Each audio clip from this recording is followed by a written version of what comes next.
All right, all right, all right. Let's welcome back Kevin. Kevin's with us. We were actually just talking in the green room, and we have some commonality in our backgrounds in the old flooring. And I've never talked about that on this show at all. Like, I haven't talked about any of that. But I thought it was really comical because I don't know about you, but man, my knees and my back are kind of hurting a little bit still. So I've had to readjust my life away from all of the flooring, all of the Rugrat stuff that we used to do. But I thought that was really cool just because there's definitely a lot of commonality. But the bigger thing, and this is what I'm really excited for, is how passionate you are about dads and how you're passionate about developing. You've got signs up. For those that are listening on the podcast, he's got his sign up right behind him. It's called that was a tongue twister. I don't even know why I can't say that. Dad voted. So, yes. I mean, like, it's put together, it's developing devoted dads. And I absolutely love that aspect of it because that's what we're passionate about. That's what we're doing here. We're talking about some of the false narratives that have been in our past and how do we break them? How do we create a true narrative and live with that? So, Kevin, welcome. Thank you for spending time with us today. Man, I love it. And first off, I think, they say once you're in flooring, you're always in flooring. So I think we're the two people that got out. So the only two. And we're not in wheelchairs or crutches. So, I mean, like, that's good. I got a lot of war wounds. You've got some bad knees, I bet. Oh, yeah. I got to tell this story, though. Because this is just, so I worked for a guy. I mean, he was like 60 years old, and I was on the install part of it. And he was a specialist in the ceramic tile. And I'm standing there. We did a bathroom, not a bathroom. We did a fireplace, and we did some ceramic tile. And at the end of it, you got the mortar, and you got to actually wash it off and whatnot.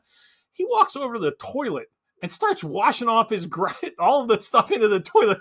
And I'm sitting there like, what the? Anyway, I know a whole rabbit trail. But I'm just like, it totally shocked me. And that was kind of when I knew. I was like, dude, you got to get out of this. You got to get out.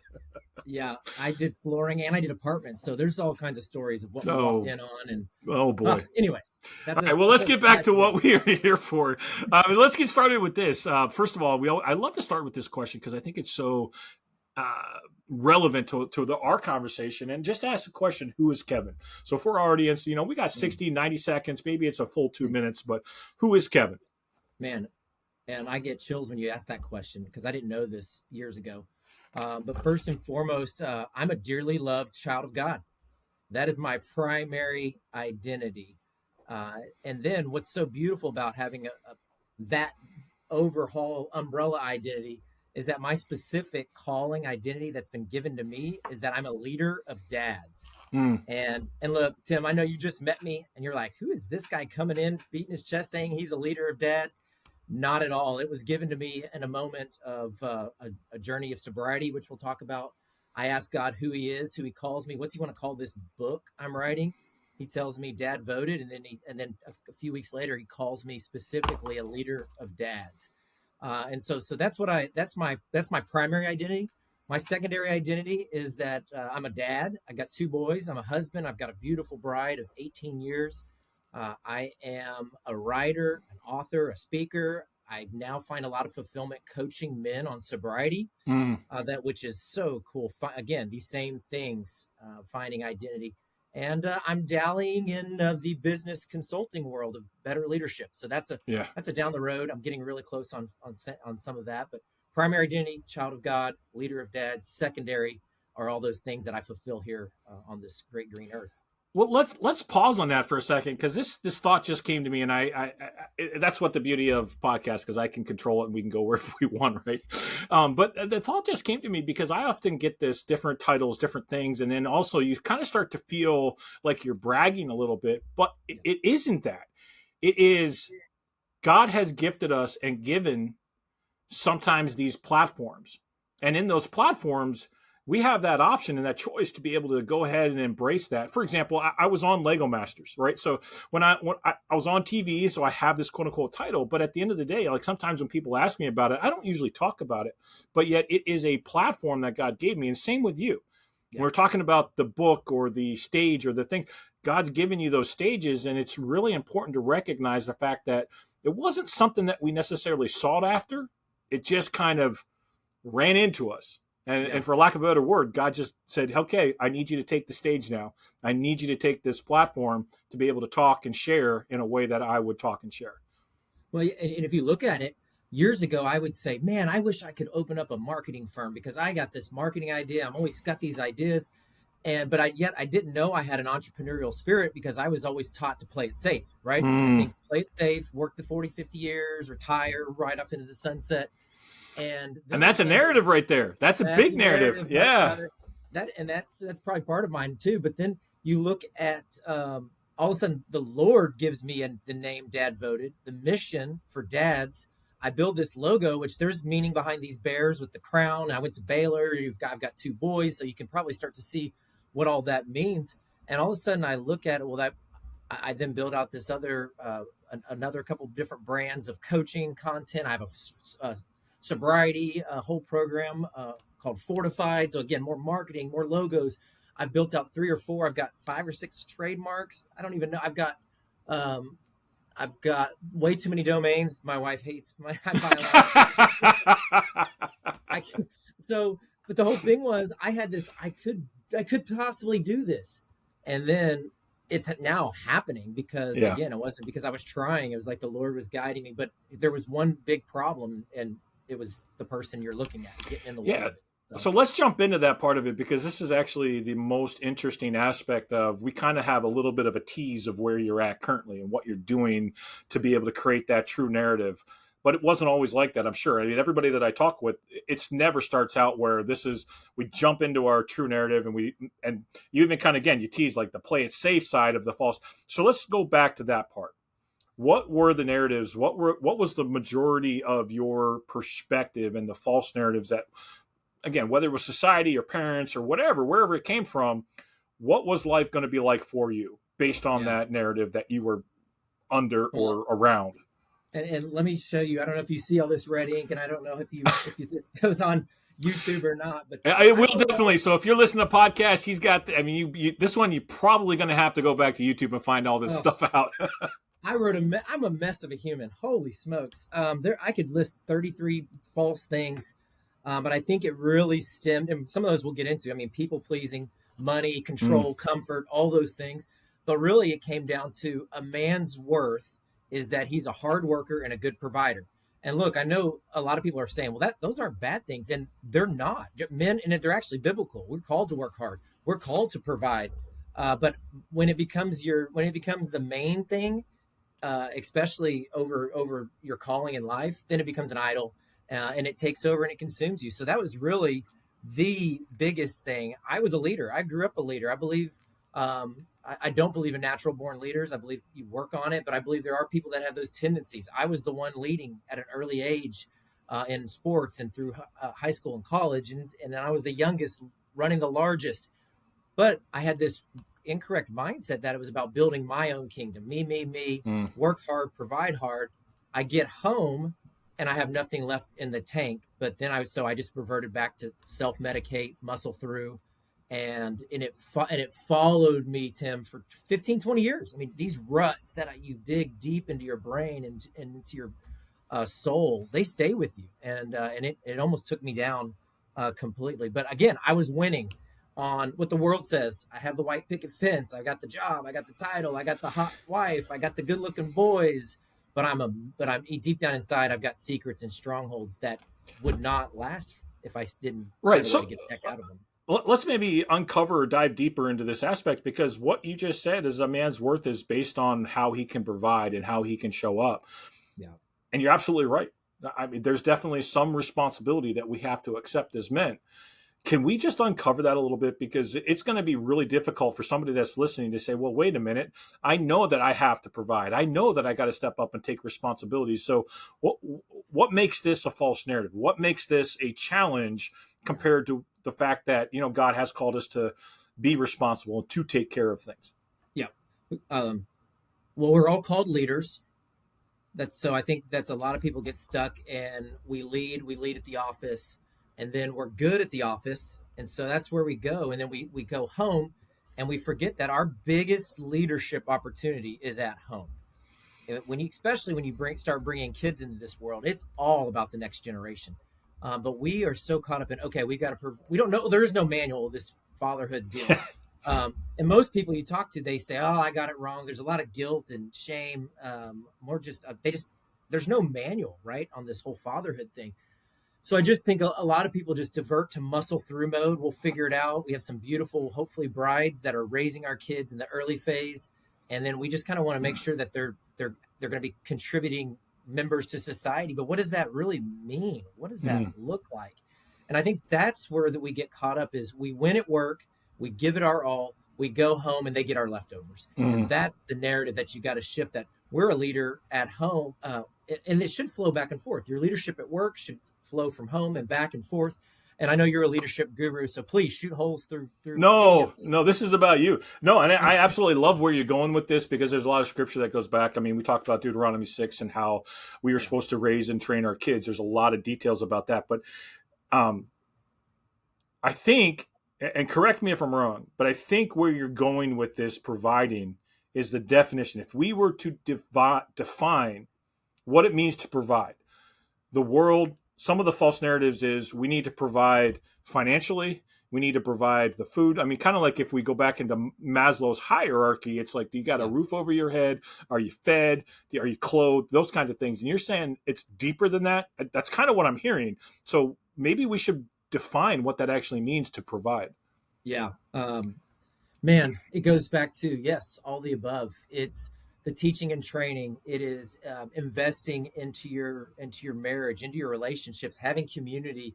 It's being the leader that you are called to be at the office. But again, it all comes back to that identity and purpose. And it's, okay, we all have a purpose. We all have a platform. Okay, which I think we get that mixed up a lot, that our purpose is our work. And it's like, no, it's not. We have a purpose, and our work a lot of times is a platform, either for our purpose or it's a way to fund our purpose. And that's the sweet spot. When you get to a place where your job is funding your ultimate purpose, which is where I was a couple years ago, when I met with my financial advisor, and he's like, hey, I got to ask you, like, you gave me all the skinny here, but you're about 30 grand off of what you're saying. I was like, oh, that went to building this brand right here. And he was like, oh, so then, and I didn't even worry about that because my platform was funding my purpose.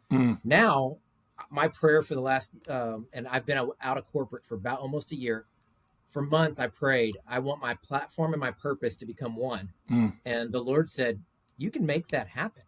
And so that's a deeper dive of that. But I think really we get caught up into college savings, weddings we have to pay for, retirement. We have a retirement mindset versus a legacy mindset. I think that's probably the biggest kicker in the West today is people know what's in their 401k, retire. No, what is your legacy? What are you leaving behind, both corporately and at home? And I think where the identity piece comes into play is on a big picture. We've seen it with an athlete whose primary identity is that they're a star athlete.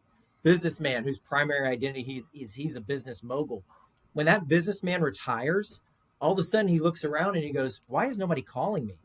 That athlete, why am I not loved anymore? I blew my knee out. Well, it's because you put all your worth into your primary identity as an athlete, and that's your secondary identity. So we have, again, we're very, very misaligned from that perspective. So let's oh, sorry, go ahead. Go. Okay, so let's look at this and say, okay, yeah, if and it sounds like too when you're looking at this stuff, if your identity is misaligned and you're just there to provide and you pretty much check out, what's the negative? What happens when we follow that false narrative of all my job is to do is to provide? I just need to go to work and provide the money. What's the fallout? What happens if we continue that path? Yeah, it's you miss the impact years for your kids. The biggest impact years of the father are from 5 to 12, 6 to 12, based on a handful of different studies. But that is when the father leaves the biggest mark. 0 to 5, we still need you there, father. You can't not be there. But that's when the mom's about nurturing and other things. But you get to 5 and 6, it becomes, again, we talked about moral. It's about what is moral authority, the identity. We talk about the body, all these things that the father holds such the keys to power on from 6 to 12. But we miss that age because a lot of times fathers are still trying to do this. There may be a middle manager when they have that kid that's 5 and 6 and 8.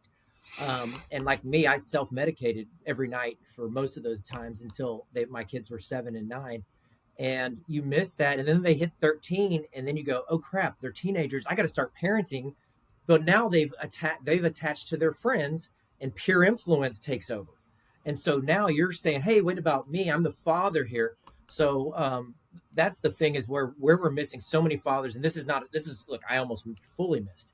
We're missing those important years where we build trust with our kids, and then we teach and train. And then when they are 13, 14, 15, they have that link and connection to their father, because their father established who they are, whose they are, their identity, moral authority, and so much more that goes. I mean, like, think about it. Rite of passage ceremonies, those don't happen anymore in the West No. for boys and girls. Identity ceremonies of who a daughter is, a dearly loved daughter. So you can tell you You got your platform there. I got it. I get it. I love it. Yeah. Yeah, I think the biggest thing too, and you mentioned this, is the fact, because some dads, they look at this, and believe me, when I talk to dads all across, because of our Lego events, talk to dads all across the United States, it's never too late. And if anything else, I want to, and maybe you can just kind of put that into words too, is especially, it's like, well, what if my kid is 11 or 12 or 13 or 14? I mean, like, shoot, now I've missed this. Now I might as well just throw my hand. No, don't throw your hands up, my friend. Don't do that. So maybe you can speak just a little bit to that, because it is never too late to get involved. Yeah. And I also, yeah, that's so big. And thank you for bringing that up, because I get that in every meeting I sit in. There's always the 50 something that raises his hand and said, man, I missed the mark. And so you've got to backpedal there, and you've got to look, in Texas here, we call it eating humble pie. A lot of times you've got to sit down and go, I made some mistakes. This is what I thought. I didn't know. Here's where we're going.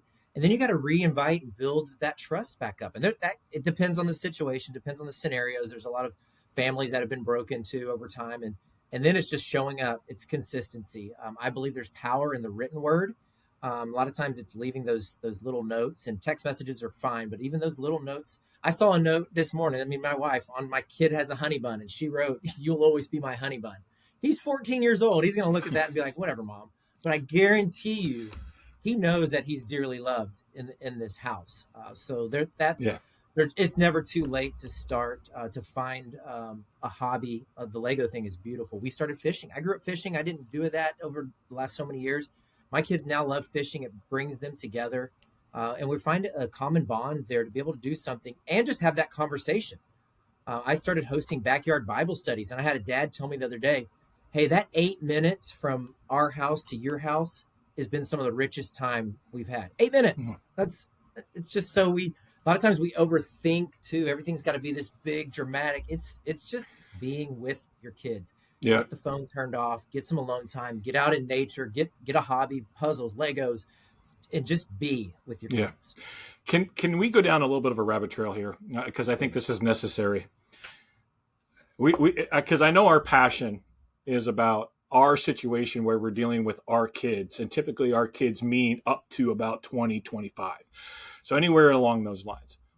But I would also want to just touch on this topic, because as a son, and now I'm almost 50, there is definitely a desperation that we want that relationship with our dads in their 60s and their 70s and their 80s. And so people that are listening, folks that are listening, if you're in your 60s or 70s or 80s, and you're one of those guys that Kevin just said, hey, I raised my hand and I messed up, follow this pattern and invite. I love that word that you used, Kevin, because that was perfect. It's just invite people to be back in.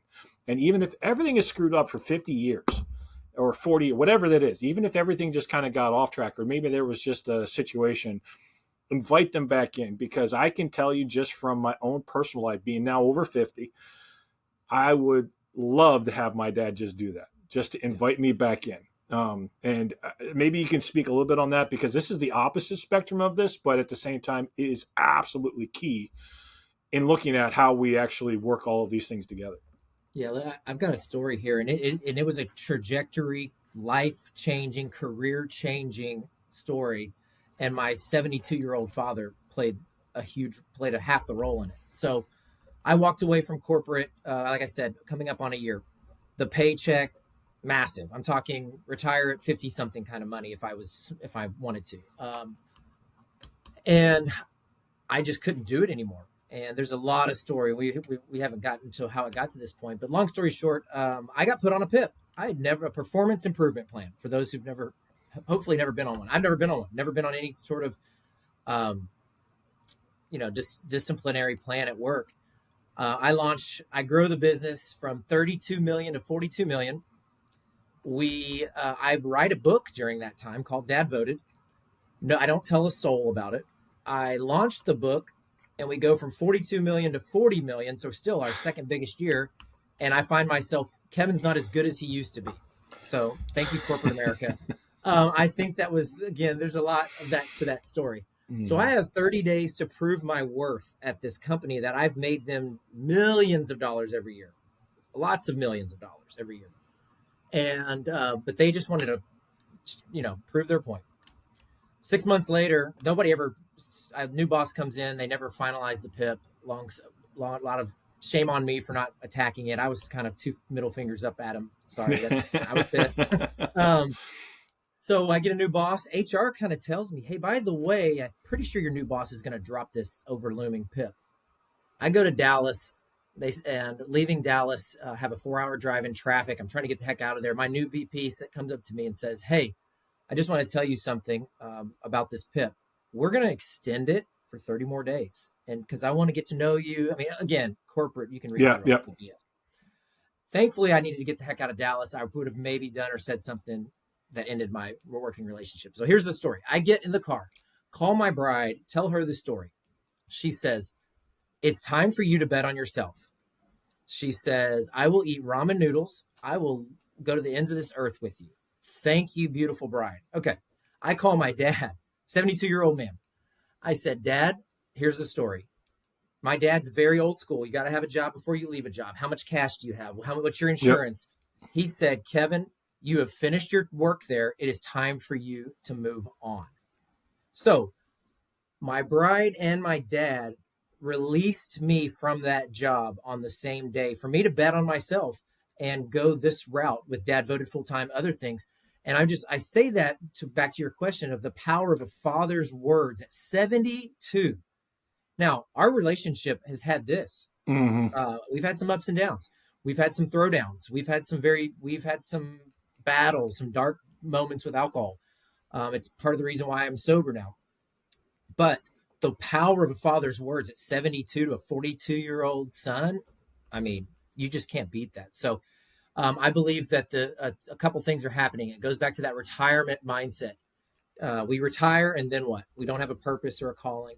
And then mentorship is dying. And I believe everybody needs to be a mentor and have a mentor. So I'm 42. I need a 52-year-old or mentor. He's actually 60 something. And then I need to mentor somebody who's 32 or younger. And so that it's a 10-year up or down. And I think that has left. So, man, if your son, you're never too far gone, father, to mentor, to be mentored, and to move in that direction. Yeah, let me pause you on that because I just had a teaching that we use this word mentor, and I literally watched the entire crowd and all of their faces just go into panic mode because we use the word mentor.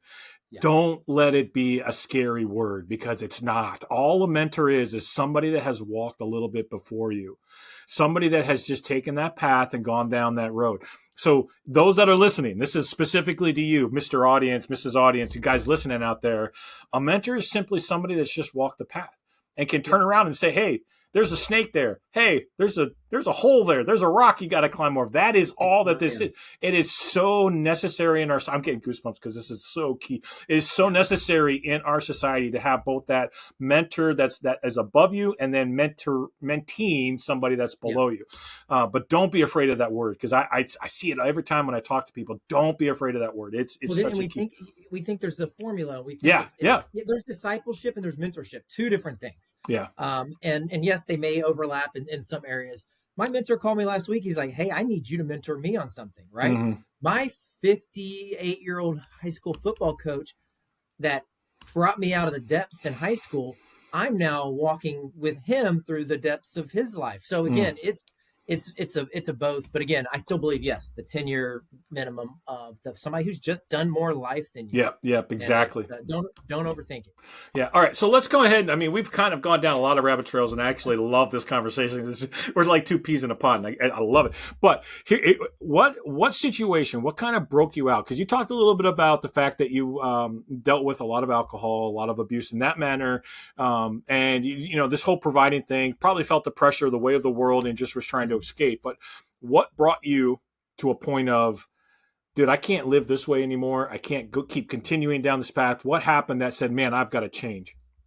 Yeah, it's the quick version is I woke up in the middle of the pandemic. Do you remember that time, the pandemic? I woke up in the middle of the pandemic, and I just told my wife, I said, look, the Lord just told me he's going to show up big this year. And I don't know what that means. And she was like, well, you need to press into that. And so I began a journey of going back and reading through old journal entries. And I didn't journal often, but I saw crazy things happen. We sold our house in California, and I landed a new job on the same day. I'm like, okay, I journaled that. Baby number one, I lost my job like months before baby number one came because of a Wilson Art flooring shutdown. God showed up and provided a better job within. So I just saw this thing, and I was like, man, I feel like I could write a book, but who writes books? I'm not an author. I'm a flooring mogul, right, Tim? And he said Wilson Art, and it's funny. I know exactly who that is. So. Wilson Art, high pressure laminate flooring. We could geek out here for a second. But anyways, just skip that. We'll keep going. and so, long story short, I pressed into that promise. The Lord says He's going to show up, and I believe He's going to show up. I get to December of that year, and here we are drinking. I'm drinking 7 nights a week. My income's down 30%. I just laid off 35% of my staff due to the pandemic. It's a hot mess. And so I decided to fast for 10 days, go get alcohol out of my system, clear my mind, because the Lord is I fully believed He was going to show up. So we get to the 10 days, nothing happens. I continue it for another 11 days, and I kind of forgot about it, but the Lord's going to show up. We go to a wedding, and we're at this wedding, and full venue, 150, 180 people. We sit down at a table. There's only one other couple at our table. It's awkward. They're eating under their masks. They don't want to talk to us. We were not that way. They were very thick accent. We couldn't understand them. And long story short, we get to the end of this wedding or dinner session, and she looks at me and she goes, "You're going to write a book one day, and it's going to impact the kingdom." And I go, "Excuse me?" And so I, that day, got my assignment from the Lord, that I was going to be an author for the Lord. And you would think, okay, God gives you this. You wrote that manuscript 2 weeks later. I went on 10 months of doing nothing, complete disobedience. My son asking me, "Hey, how's that book coming?" To another 10 months of just trying to figure this thing out. Like, how do I write a book? What do I do? Praying, Lord, make this taste go away. Make these desires go away. And then, and a handful of people speaking to me and all kinds of things that happened in between that. And 909 days ago, as of today, I checked into a faith-based recovery program and got clean and haven't had a sip or a desire to have a sip since. And that changed the trajectory of my life, my family's life forever. And I'd love to say it's been marked with beautiful money and fame. And it's not crazy. It's not, yeah. But it's been the most richest adventure and season of my life to do that. So that decision right there to draw that line in the sand, that I know I will never walk in my calling as long as this stronghold is holding me back. I attacked it. I went on the attack. I believed the Lord was going to remove it. He did. And it's been a journey. It's not only been life transforming, it's been generationally impactful. My family will never be the same. I am generation one. Sobriety now. Boom. Here we go. And my kids know it. We celebrate it. We talk about it. We have a party every year. I had a two-year sobriety party a couple months ago. I mean, I believe I go back to the Israelites. There was a whole generation that went back into slavery because their forefathers never told them that they were free people. And they forgot who they were. Hello, narrative. Right. Yeah, right? Exactly. I get chills telling that. Yeah. So We tell our kids, we have these conversations. This is who I was. The Lord showed up. This is now who I am. And that changes generations. 5 and 7 generations of Goodnights will forever be changed because of that singular moment in time where I decided to get out of my own way. Yeah. It's so key. Joshua, they talk about that, and why are they building these totems, or why are they building these rock piles? It's so that the kids Yeah. will ask, "Why is this here?" And then you have the opportunity to tell the story. So, what is going on now? What do you Yeah. do to be able to maintain that narrative? I mean, I love the fact that you talk about that and the fact that you shared that openly with your kids. But what do you do now to be able to say, "I am writing"? And you used the word earlier, legacy. What do you do now to write that legacy? Wow. It's I mean, it could be cliche. It really is one day at a time. It is Hmm. waking up every day. And I know I'll probably end with this as a charge, but we have a family mission, vision, and values. And, our family mission every day is to feed that big long term vision. So we have direction. I had no vision as a 22-year-old little punk. I had no vision as a 32-year-old running a $30 million company at the time. I had no vision other than work hard, provide, make some money, have a lot of fun, and all that parenting stuff will work itself out. That's not vision. And so that's today. It's that I wake up every day. It's a humble approach to God. What are we going to do today? Type of approach.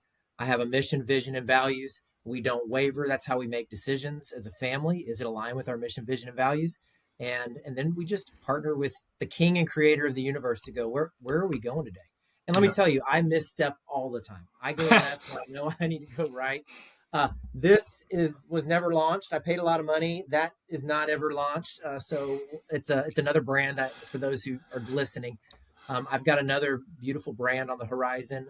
I believe the Lord's taken me to it, and so it's again we just it's a beautiful confidence of knowing like it's not about money and control and comfort. Those things are good and they're good resources, and we love that stuff. But if you can partner, you get one life, one shot. I heard in your bio you had a life changing moment on the river, and I look at that as I got one shot. A tree. We have trees fall every year in my neighborhood with these huge 100-foot pines. A tree could come in right now, and I know that sounds morbid, but man, that's every day is a beautiful gift and a blessing to leave that impact. Not for me. It's not about me anymore. It's about the next generation and the next generation and the Hmm. next generation. So that's why I write my words down. I write books now, and I try to inspire my kids. I walk with other kids, a spiritual father to other kids. It's just how do we impact the next generation so that they can go change the world? Yeah. So there's so much in that one, in this little snippet that there's just a ton of really, really cool things in there. And especially as you're kind of going through this, there is a consistency that all of the interviews that I have talked with, there's this consistency of this one point. It's not an instant fix. Everybody, and if you're falling into that false narrative of the fact that, hey, I'm going to just wake up and everything's going to be better, dude, let me tell you, it's just not that way. Because every interview, every podcast, every recording that we have done, the consistency in this aspect and what you just said is it's not an instant fix, and it's something that we work on every day. And we Yeah, wake up with a brand new set of what do I get to do today kind of a thing, and that amazing expectation that there's going to be something good that I can do today. And then, like you just said, sometimes I misstep, sometimes I go left when I'm supposed to go right, and sometimes like you go back and forth. But that is, I would say, out of anything, that is the number one most consistent thing that I've heard across every story, is that it takes work to be able to get to where you're at. And you said it's 909 days, and congratulations. And that takes work. Like you said, every day you get up. And I don't ever want there to be this get rich or get healed or get fixed quick. None of that ever happens. So I'm glad you brought that up. What do you do in regards to, and it might be routines, it might be habits, it might be like, how do you get yourself? Because like you said, every day you wake up, it's a brand new day. You want to take it one day at a time. But yeah, what do you do to prepare for that day? yeah. Um, There's the overarching. I'll do the daily, and then I'll give Okay. the Yeah, because you said the overarching is that mission, that vision. mission, Like you have vision, that. values, Yeah, or the overarching. that's the foundational is what I look at that. That's like your foundation. You That's have the to have that to foundation. get started. Yeah. And then you've got mentorship, accountability, and discipleship. Those are, I call them the MAD principles: mentorship, accountability, just or DAM principles. We need some DAM principles. We have to switch everything back around. I'm an acronym guy. I'm alliteration too. That's going to be the next book. Stand buck. I've got I've got too many, that's the other thing. I got too many books in my head too. So, but it really comes down again. How do we microbites?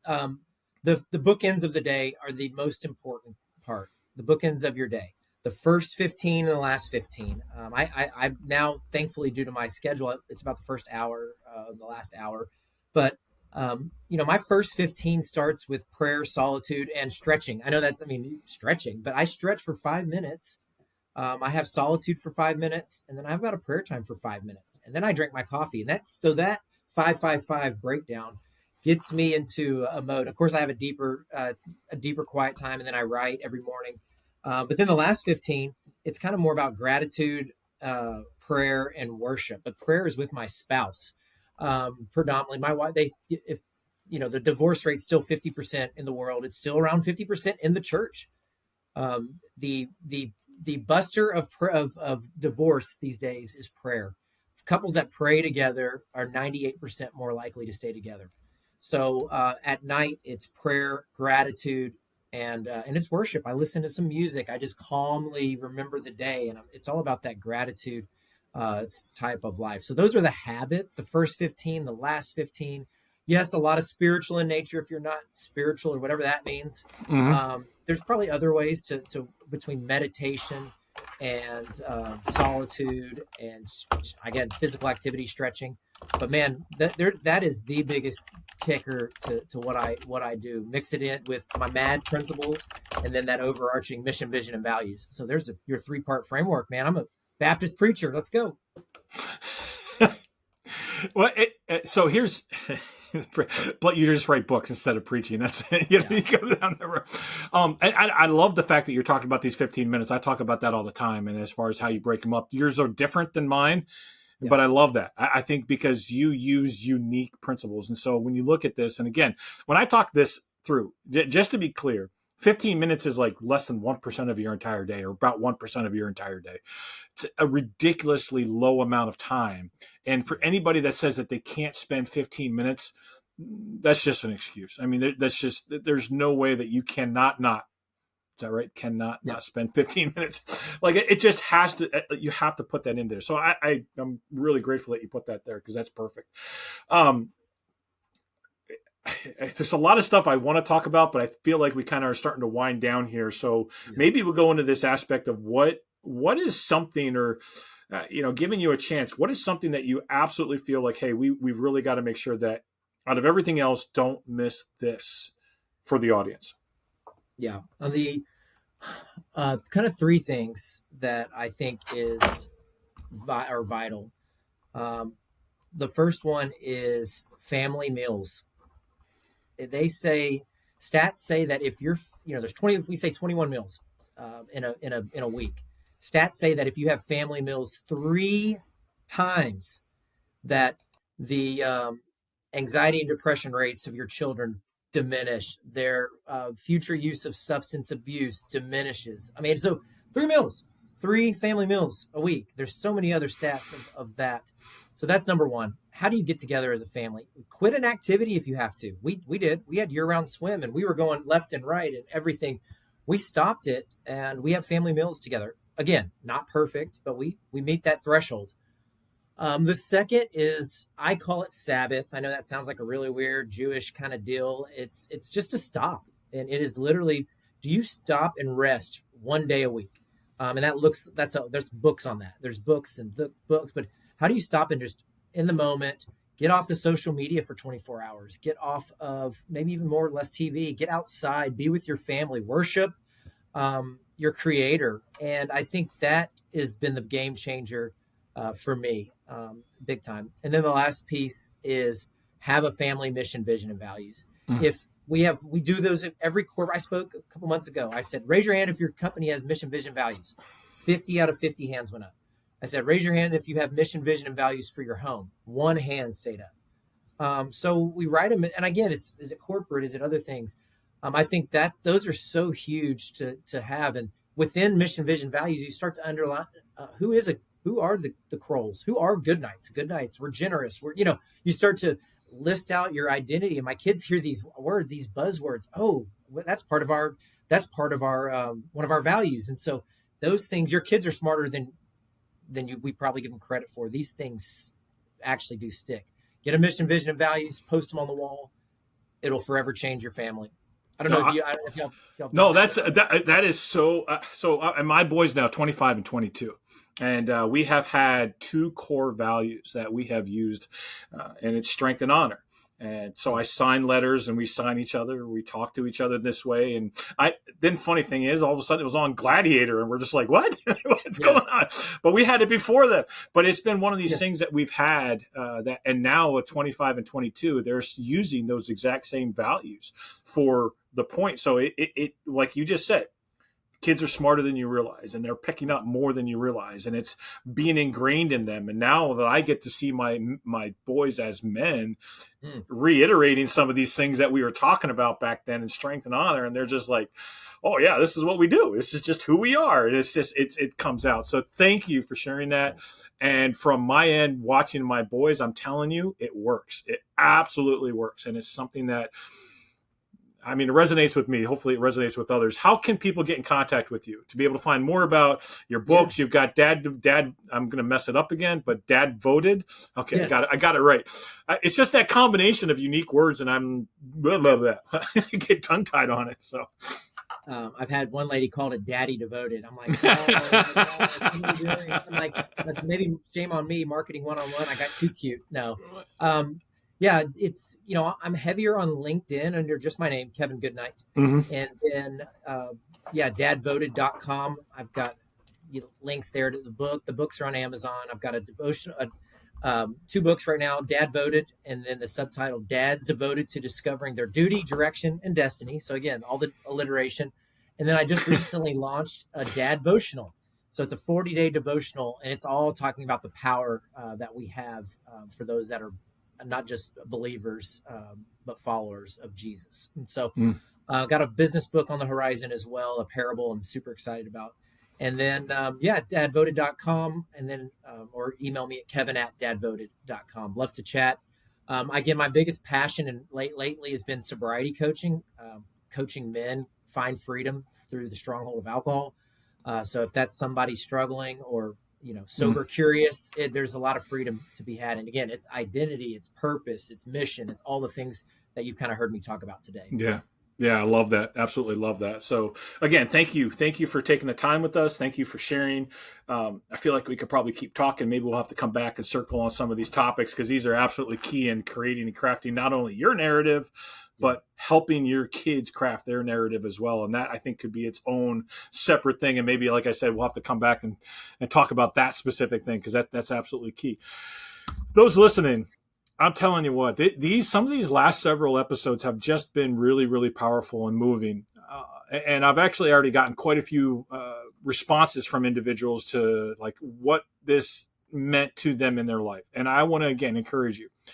If something resonated, if you changed something, if something just really touched you today, I don't care if you don't even talk to me and you want to just go talk to Kevin, that's fine. I know his heart is of the same nature, but we want to hear from you guys, because that's what motivates us. That's what gives us that fulfillment. And again, as Kevin said earlier in the episode, that's part of our legacy of what we want to leave behind.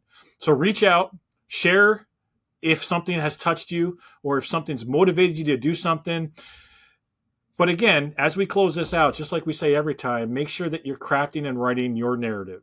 Yours is special. Yours is unique. Nobody else was created like you. You have a great responsibility, and I know that you can do it. It is important. So keep crafting that narrative.